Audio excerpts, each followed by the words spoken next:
शीर्षक बाघ और भेड़िया। घने जंगल के बीच, जहां पुराने पेड़ों की सरगोशियां थीं और नदियां लोरी गाती थीं, एक गर्वीला बाघ रहता था जिसका नाम था रंजन। उसकी सुनहरी त्वचा धूप में चमकती थी और उसकी दहाड़ पूरे जंगल को कांपा देती थी। हर प्राणी उसका सम्मान करता था क्योंकि रंजन ताकतवर, बुद्धिमान और अकेला था।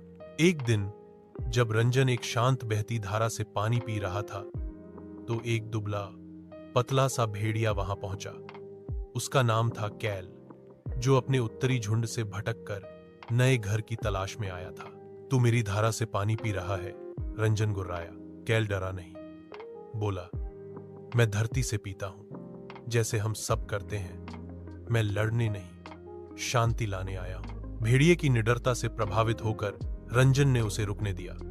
कुछ ही दिनों में कैल की तेज नजर और चतुर दिमाग जंगल में मददगार साबित होने लगे। वह खतरे को पहले भांप लेता और ऐसे रास्ते जानता था जो बाघ भी नहीं जानता था। एक शाम जंगल के पश्चिमी हिस्से में आग लग गई। जानवर घबरा गए और धुआं पूरे आकाश में भर गया। रंजन की ताकत आग के सामने बेबस थी, लेकिन कैल सबको एक छिपे हुए दर्रे से सुरक्षित बाहर ले गया। आग के बाद जंगल झुलस चुका था, लेकिन जीवन वापस लौट आया।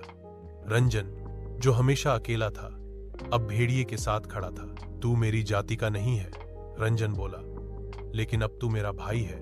उस दिन से वे डर से नहीं, बल्कि संतुलन से राज करने लगे। बाघ की ताकत और भेड़िए की बुद्धि साथ साथ। नीति कथा: सच्ची शक्ति केवल बल में नहीं होती, वह तो एकता और विश्वास में